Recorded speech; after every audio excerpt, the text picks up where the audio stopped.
Hello, welcome to her voice narrative. My name is Lillian, and today we are checking out some elders' revenge stories.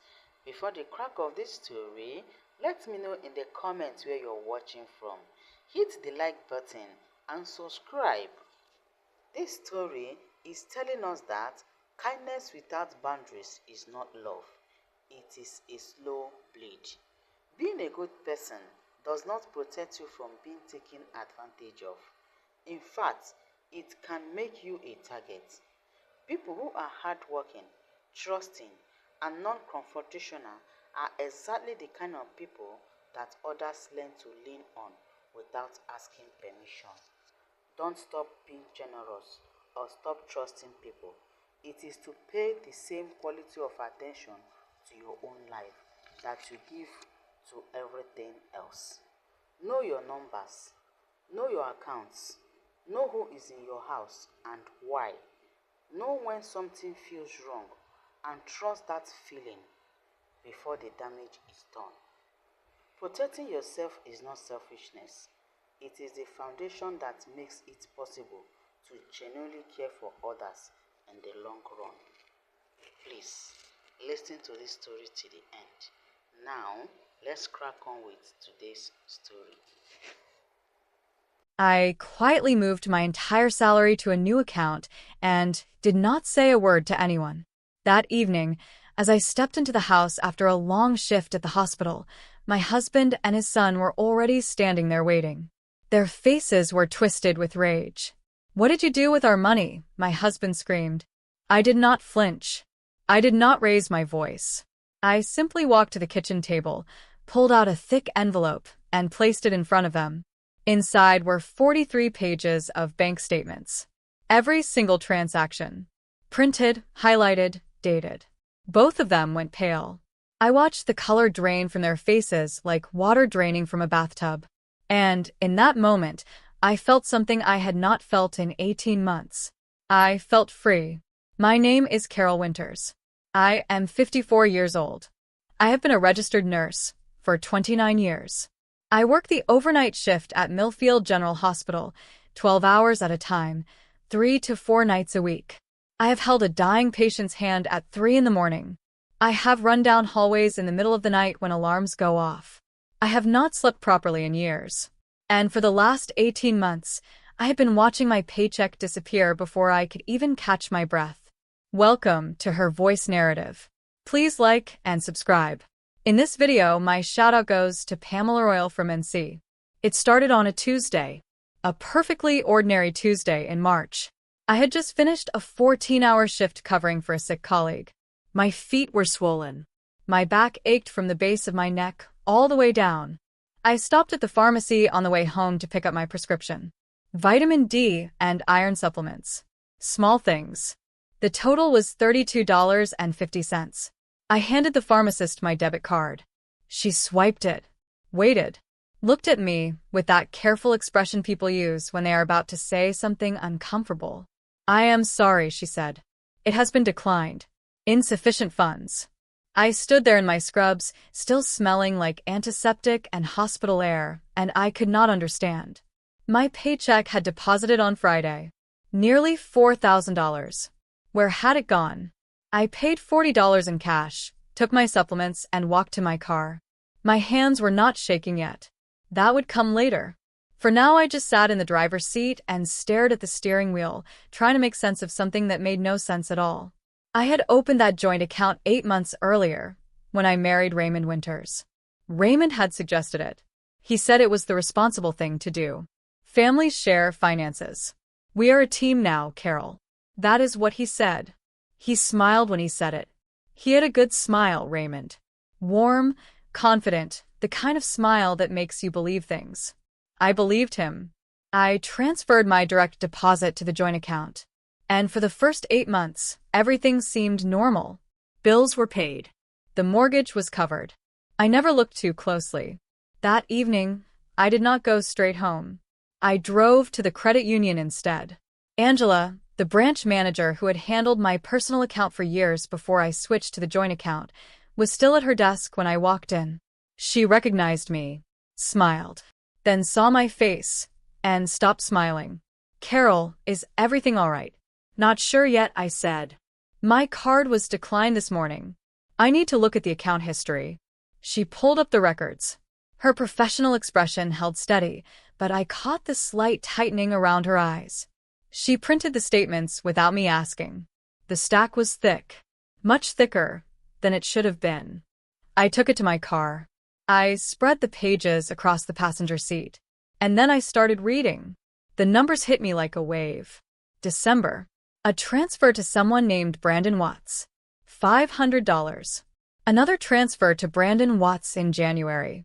$800. February. $1,200. An online gaming platform.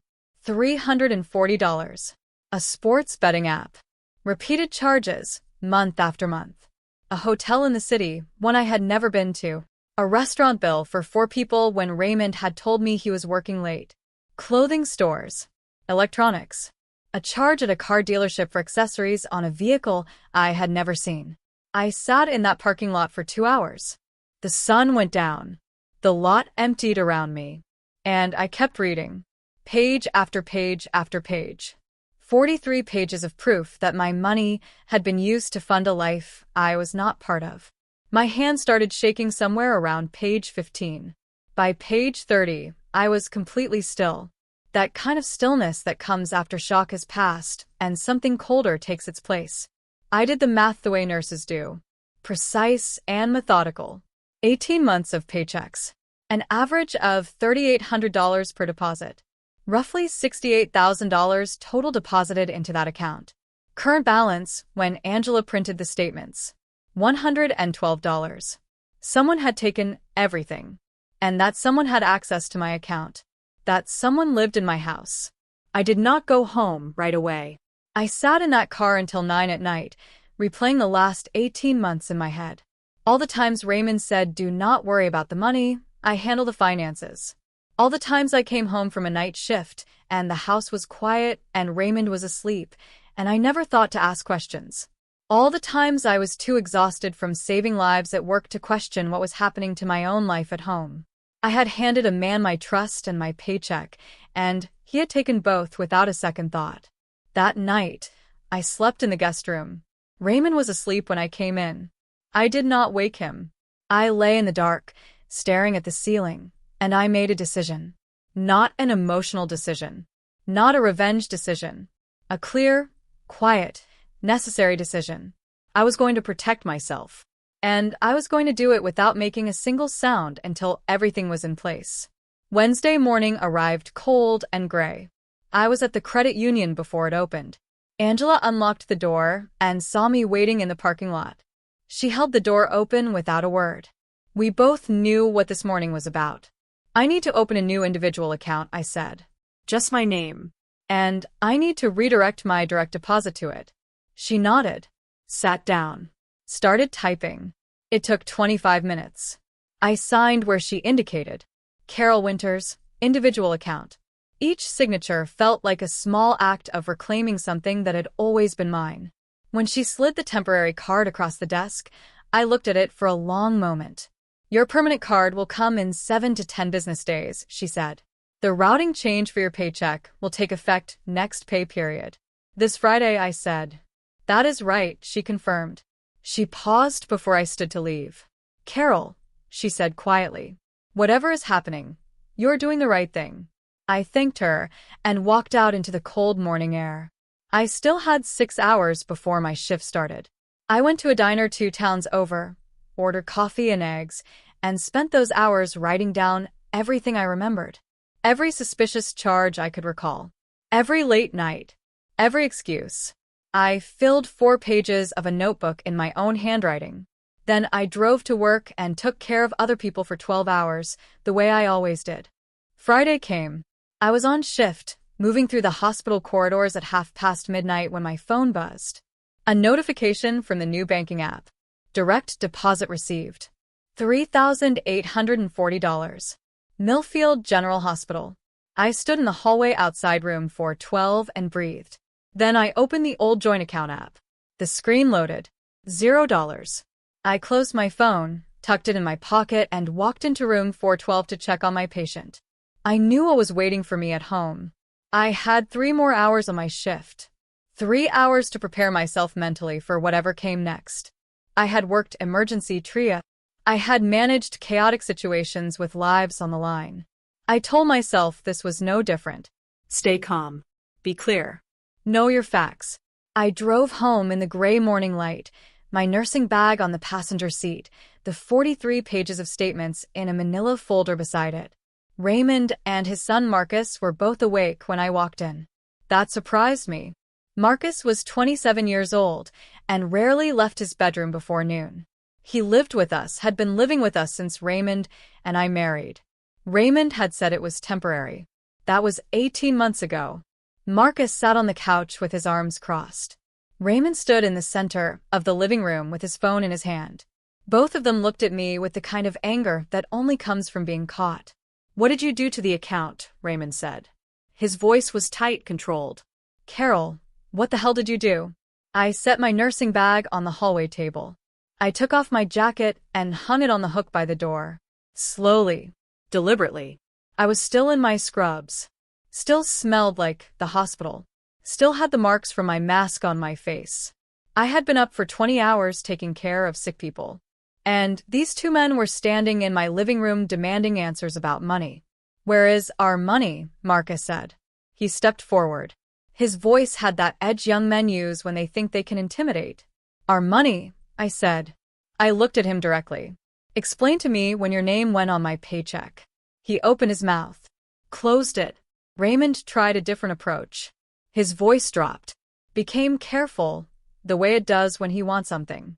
"Carol, we have bills. We have a life together. I just need to understand what you did, and why." I walked past both of them into the kitchen. I filled a glass of water from the tap and drank it slowly. The refrigerator hummed. Outside, a car passed on the street.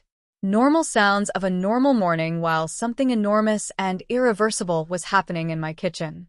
I opened the folder. I placed the first page on the table. December 18th. Transfer to Brandon Watts. $500. "Who is Brandon Watts, Raymond?" Raymond went still. Marcus looked at the floor. I kept going. I placed the next page. January 9th. Online gambling platform. $420. February 3rd. Sports betting app. $290. March 11th. Hotel in the city. $650. I placed each page carefully, one by one, in a line across the table. By the time I reached page 12, the table was covered. Raymond sat down. He did not say anything for a long time. Marcus was still standing near the door, but his posture had changed. The aggression had gone out of him. He looked younger suddenly. Smaller. I kept speaking. My voice was steady. "I want you to understand something very clearly," I said. "I have worked the overnight shift at Millfield General for 29 years. I have held people's hands while they died. I have missed Christmases and birthdays and Sunday mornings because sick people needed me. Every dollar on these pages I earned that way." I tapped the stack of statements. "And someone spent it without asking me once." Raymond looked up. His eyes were wet. "Carol, I am sorry. I made some mistakes. It got out of hand." "Some mistakes," I said. I picked up page 27. Transfer to Brandon Watts, $1,200. "Who is Brandon Watts, Raymond?" "Tell me right now." A long silence. Then, quietly, "Marcus's friend. He needed help. He is always in trouble." Raymond paused. I felt Marcus going with him sometimes. I did not want to say no. I looked at Marcus. "You sent your friend $16,400 of my money." Marcus did not answer. I turned back to Raymond. "And you allowed it." Raymond rubbed his face with both hands. "I was going to pay it back." "When?" His silence told me everything. I picked up my notebook from the folder, the one I had filled at the diner 2 days earlier, and I turned to the last page where I had written the totals. Total deposits 18 months, $68,000. Current balance, $112. Total unaccounted, $67,888. I slid the notebook across the table. Raymond stared at the number. Marcus looked at it and then looked away. Neither of them spoke. I sat down across from them for the first time that morning. I want to be very clear about what happens next, I said. I have a new individual account. My paycheck goes there. It has already deposited this morning. The joint account is empty and I am removing myself from it today. Raymond started to speak. I am not finished, I said. You have both been living in this house rent-free. I pay the mortgage. I pay the utilities. I pay the grocery bill. That ends today. If you stay in this house, Raymond, it will be under new terms. Rent of $1,000 per month. Utilities split down the middle. Groceries separate. Marcus will contribute $500 per month or he will find somewhere else to live. Raymond stared at me. You are charging me rent in my own home. This is not your home, I said quietly. Your name is not on the deed. I bought this house 11 years before I met you. He leaned back in his chair like I had hit him. Marcus stood up. This is insane. Dad, are you going to let her do this? Raymond did not answer. Marcus paced. She cannot just kick us out over money. I am not kicking anyone out, I said. I am giving you a choice. Pay your way or find somewhere else. I have been funding both of your lives for 18 months and I am done doing it for free. That night was unbearable. I slept in the guest room again. I could hear them downstairs, their voices low and urgent, planning. I was too tired to care. I had a shift in 10 hours. I set my alarm and fell asleep. The next 3 days were a performance. Day 2, Marcus came downstairs early, dressed properly, hair combed. He offered to make breakfast. I watched him scramble eggs and felt nothing. He was charming, easy, exactly the kind of young man women fall for and regret. He asked if we could talk. I said sure. He said he wanted to explain about Brandon. I said the explanation I needed was $500 on the first of the month. He stopped smiling. Day 3, Raymond tried the emotional approach. He sat with me at the kitchen table with 2 cups of coffee and spoke softly about the early days of our marriage. Do you remember that weekend in Cape May? He said. Do you remember how happy we were? I remembered. I also remembered coming home from that trip to find a $200 charge on the joint account to a restaurant neither of us had been to. I asked him about that. He said it must have been a banking error. I had believed him. I would not be making that mistake again. Day 4, Raymond brought up his sister. Lorraine called him, upset on his behalf. She thought what I was doing was cruel. She wanted to talk to me. I told Raymond to tell Lorraine that I respected her concern and that when she had worked night shifts for 29 years to support a man who spent her salary without asking, I would be very interested in hearing her opinion. Raymond did not relay that message. Day 5, something changed. I came home from a 12-hour shift to find the house rearranged. Furniture I had owned for a decade had been moved. The bookshelf in the living room had been repositioned. The large mirror that had belonged to my mother was in a different spot. Small things. The kind of things someone does to assert control over space. To remind you that they are here and they matter. I walked through the house quietly, noting everything. Then I went upstairs and installed a lock on my bedroom door. Day 6, I came home to find my personal groceries had been eaten. I had bought a specific brand of yogurt and orange juice, things I kept for myself after long night shifts. Both gone. I said nothing. I went to the hardware store, bought a small mini fridge, carried it up to my bedroom, and plugged it in. From that point forward, my personal food lived in my room.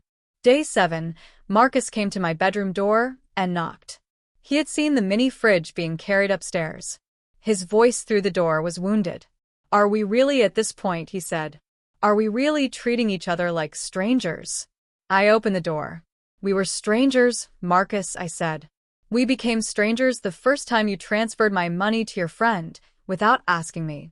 I need $500 by the first of the month. He walked away. I will be honest about something. There were moments during those 3 weeks where I felt guilty, where the voice in my head said, maybe you're being too hard. Maybe this is cruel. That voice sounded a lot like every woman I had ever known who stayed too long in a situation that was draining her dry. I had seen that woman in the hospital waiting room. I had been that woman. I made a conscious decision to stop listening to that voice. Day 9 brought reinforcements. Raymond's mother, Patricia arrived in a cream-colored sedan with a suitcase and an expression that said she had come to fix things. I came home from work to find her settled in the living room like she had always lived there. She stood when I entered. "Carol, we need to have a family discussion." I set my work bag on the table. "Patricia," I said pleasantly, "I did not know you were visiting." Raymond was quick. "Mom is here to help." "To help with what?" I asked. "With this situation," Patricia said. "With what you are putting my son through." I sat down. "I am not putting your son through anything," I said. "I am responding to what your son did to me." Patricia clasped her hands. "Raymond told me there was some confusion about finances." "Some confusion," I said. I stood up, went to the folder I kept in my work bag now, and placed the statement pages on the table in front of her. Not all 43. Just enough. Page 1. The transfers to Brandon Watts. Page 2. The gambling platform charges. Page 3. The hotel. Patricia read slowly. I watched her face. She was a smart woman. Sharp. She had not survived 67 years without knowing how to read a room. When she finished, she set the papers down carefully. She looked at Raymond. He looked at the floor. She looked at Marcus. He found something very interesting to study on the wall. Patricia looked back at me. She said nothing for a long moment. Then she said, "I owe you an apology." Raymond started to say something. Patricia held up one hand, and he stopped. "I came here to defend my son," she continued. "I can see that would be a mistake." She picked up her reading glasses from the table. "How much in total?" $67,888, I said. Patricia closed her eyes briefly. Then she stood, picked up her car keys, and looked at Raymond for a long time without speaking. That look said everything words could not. She turned to me. "I am sorry, Carol. Truly sorry." Then she walked out the front door, got in her car, and drove away. That was the moment I knew it was over. Not because Patricia left, but because Raymond watched her go and still did not apologize. He sat in that living room after his mother, the woman who had driven hours to defend him, walked out in shame, and he said nothing to me. He just stared at the door she had closed behind her. Day 11. I was at work. It was 2 a.m, the quietest hour on the ward, when my phone buzzed. A notification from my bank. An attempt had been made to add Raymond Winters as an authorized user to my new individual account. It had been denied automatically because he did not have the verification code. But he had tried. I sat at the nurse's station and stared at that notification for a full minute. Then I called the bank's fraud line, changed my password, changed my security questions, added a note to my account that no changes could be made without a phone call from me personally. When I got home at 7 a.m, I did not mention it. I simply went to my room, locked the door, and slept. Day 13. I was in the backyard on my day off, sitting on the porch steps with my coffee and the morning light coming through the maple trees, when I remembered something. The doorbell camera. I had installed it 2 years ago after a package was stolen from the porch. It saved footage to the cloud, 60 days of it. I had not checked it in months. I opened the app and scrolled back. October, normal. September, normal. August. I stopped. There was a pattern I had not noticed before. On mornings when I worked the overnight shift, a car would pull into my driveway around 10 a.m. A black Ford pickup. It would stay for hours. Leave before 4 p.m. Every week. Sometimes twice a week. I did not recognize the truck. I zoomed into the footage. I could make out 2 figures entering the house through the front door. Marcus and someone else. Tall, heavy-set, mid-20s. I scrolled through months of footage. The same truck, the same person, over and over. This man had been in my house for months. Eating my food, using my electricity, living in my space while I was at the hospital keeping other people alive. I saved 30 clips to a USB drive. Then I saved those clips to a second USB drive. Then I emailed them to myself. I went back inside. Marcus was in the kitchen making a sandwich. I stood in the doorway.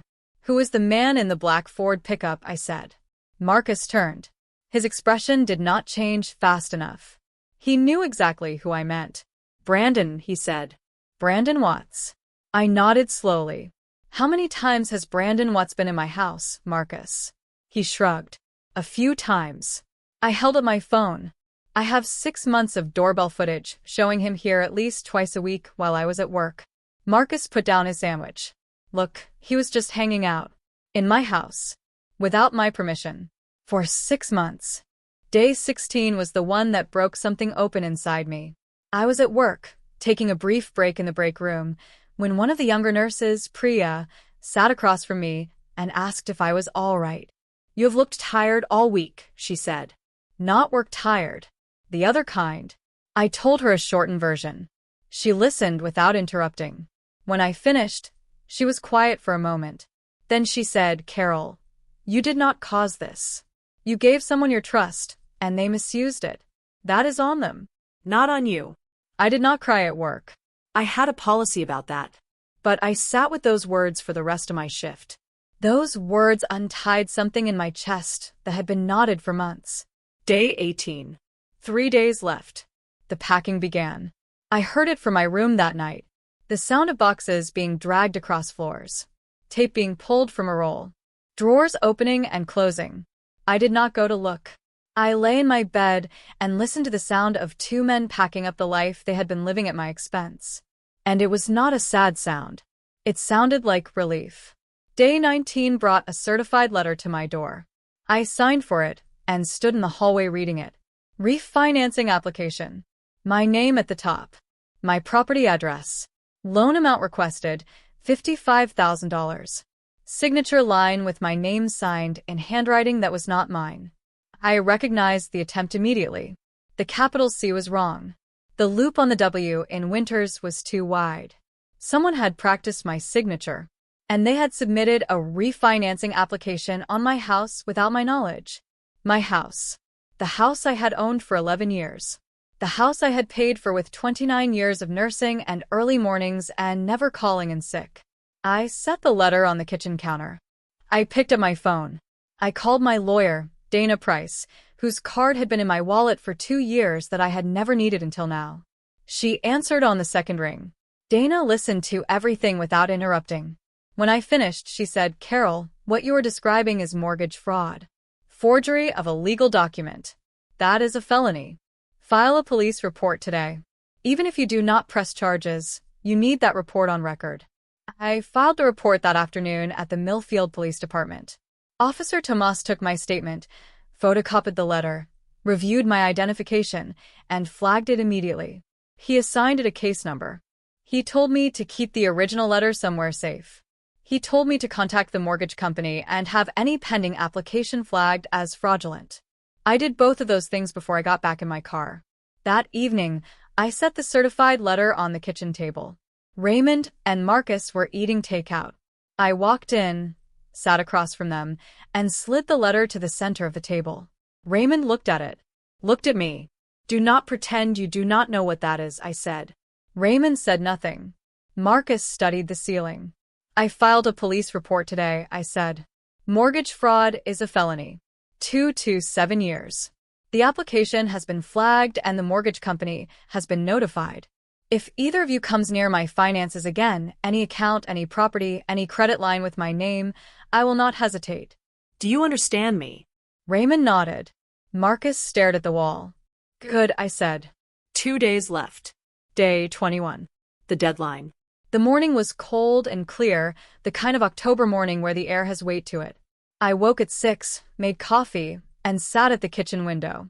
By 8, a rental truck appeared at the curb. Marcus drove it.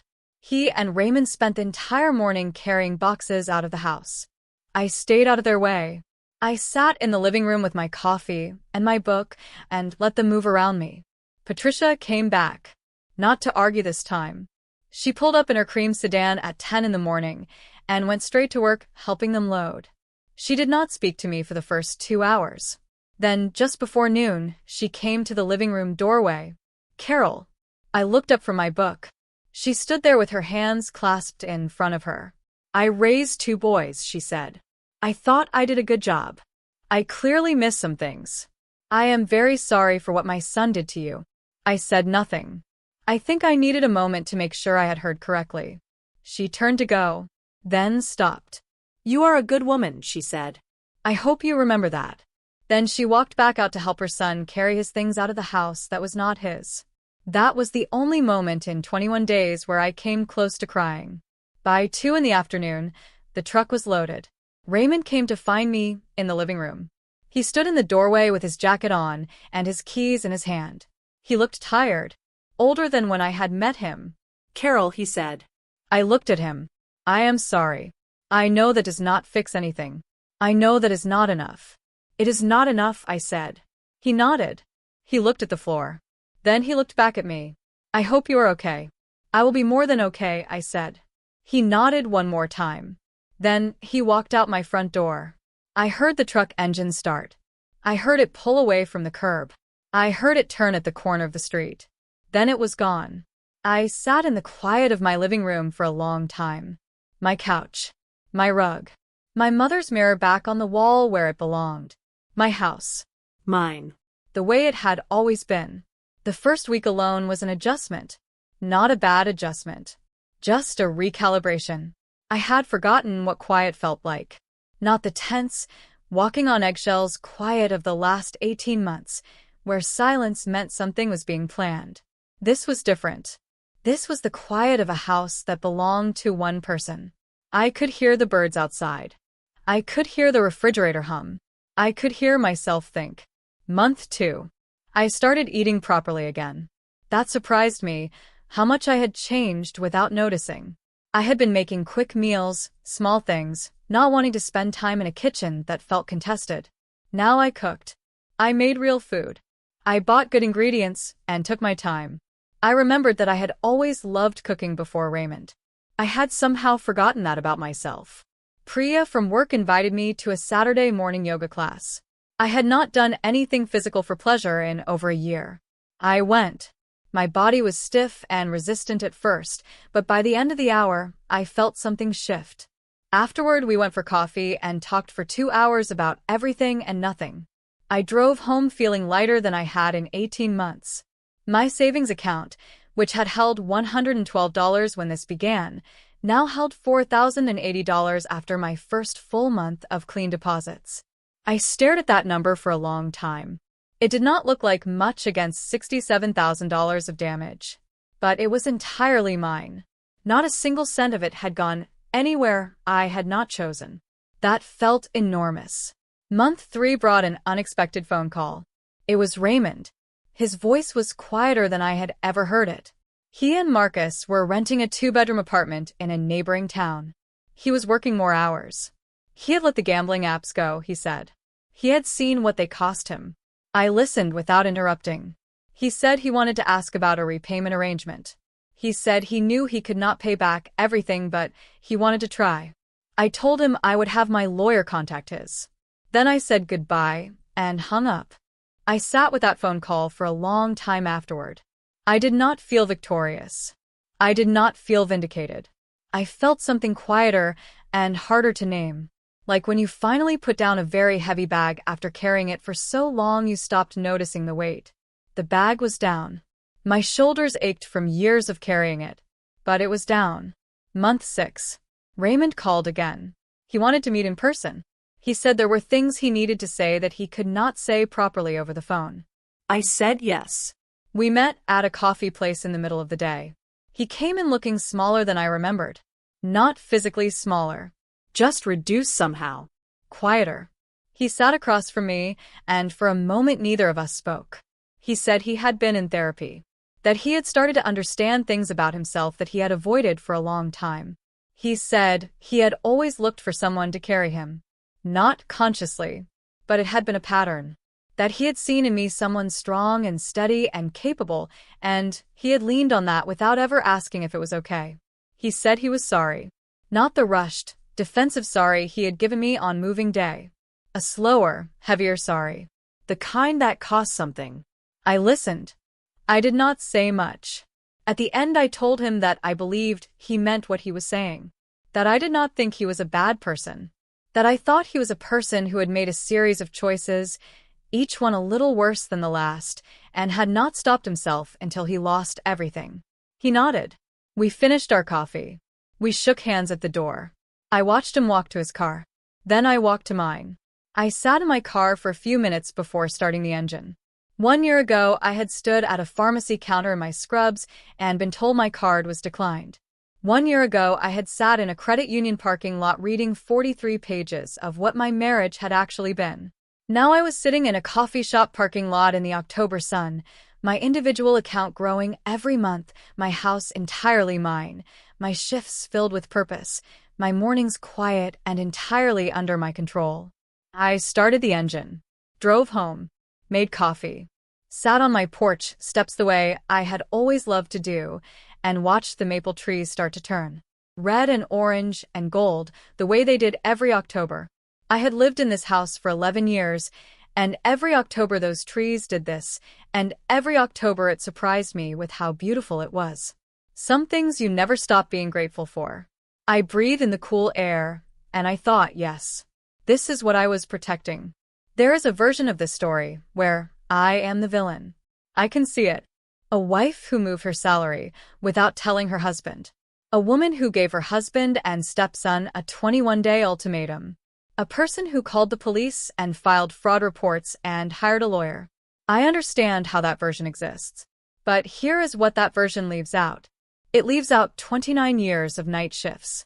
It leaves out $67,888. It leaves out 43 pages. It leaves out a forged signature on my own house. It leaves out 6 months of a stranger in my home without my knowledge. When you put those things back in, the story looks different. Boundaries are not cruelty. Saying no is not abandonment. Walking away from a situation that is draining you is not selfishness. It is survival. I spent 18 months confused about that distinction. I spent 3 weeks very clear about it. And I have spent every month since then living inside that clarity, and it has changed everything. There is something I want to say about Raymond that I have not said yet. Because this story is not just about the money. The money was the evidence. But the story underneath the money is older and quieter and much harder to see. Raymond was the kind of man who was very good at making you feel safe. He was attentive at the beginning. He listened. He remembered small details. He called when he said he would call. He showed up when he said he would show up. And when a woman who has been on her own for a long time meets a man like that, it is very easy to confuse reliability for trustworthiness. I made that mistake. I am not ashamed of it. But I will not make it again. The first time Raymond asked me about my finances, it was casual. We had been together for 3 months. We were at dinner, a nice place, and he asked how my retirement account was looking. I thought it was sweet. Responsible. I told him. He asked follow-up questions. Smart, thoughtful questions. I was impressed. I thought, here is a man who is serious, who thinks about the future. I told him more than I probably should have. I did not notice how much information I was giving while he was asking. I was too busy being charmed. By the time the joint account conversation happened, 8 months into our marriage, Raymond already knew exactly what was in it. He had built that picture piece by piece over months of careful, pleasant conversation. And when he suggested the joint account, he already knew what was there. That is not love. That is research. I know that now. I wish I had known it then. The hardest part of what happened was not the money itself. I want to be honest about that. The hardest part was the realization that I had been studied. That what I had thought was connection and intimacy had actually been assessment. That is a strange thing to come to terms with. It makes you question your judgment. It makes you ask how you could have missed it. And the answer, when you are finally quiet enough to hear it, is that you missed it because you were not looking for it. Because you were operating in good faith and you assumed the person across the table was doing the same. 12 months. 1 year since the pharmacy. I woke up on that October Tuesday, and I made coffee, sat on the porch steps, and watched the maple trees. Red and orange and gold. My house behind me. My garden along the fence. I went to work that morning for my shift. I walked through the hospital corridors I had been walking for 29 years, past the nurse's station, past the break room where Priya had asked me if I was all right on day 16 of the worst 3 weeks of my adult life, past room 314 where Margaret had told me I looked lighter. I took report from the night shift. I want to see my patients. I did my work the way I had always done it, with everything I had. At the end of my shift, I stopped at the pharmacy on the way home. Vitamin D and iron supplements. The same prescription from exactly 1 year ago. I handed the pharmacist my card. She swiped it. The machine beeped. Approved. I drove home in the afternoon light, the kind of October light that is golden and long and almost warm. I made dinner. I called my sister Janet. I sat on my porch until it was dark and the stars came out and the temperature dropped and I was finally, genuinely, completely cold. Then I went inside, locked my door, and slept the deep, settled sleep of a woman who knows exactly where she stands. This is a story about money, yes. But it is also a story about attention. About the importance of knowing what is happening in your own life. I was a woman who paid meticulous attention to everything at work. Charts, medications, patient histories, vital signs. I would never have missed a pattern in a patient's condition the way I missed the pattern in my own bank account. I had given myself permission to stop paying attention at home because I was tired and because I trusted and because it felt like love to hand someone else that responsibility. I understand now that attention is not something you outsource, especially not to someone whose interests may not align with yours. Pay attention to your own life. All of it. Even the parts that feel boring or tedious or like someone else should be handling them. Those parts are yours. They are important. Do not give them away. If you are reading this and you recognize something in this story, something that sounds familiar, I want to say one thing directly. You do not have to wait until your account hits zero. You do not have to wait until there is a certified letter with your forged signature. You are allowed to draw the line before the damage is complete. You are worth protecting before everything is gone. I am a 54-year-old nurse. I spent 29 years taking care of other people. I am still doing that. I will keep doing that. That part of me is not gone, and was never the problem. The problem was that I forgot to include myself in the list of people I was responsible for caring for. I remember now. I will not forget again. My name is Carol Winters. I moved my salary to a new card. And then I got my life back.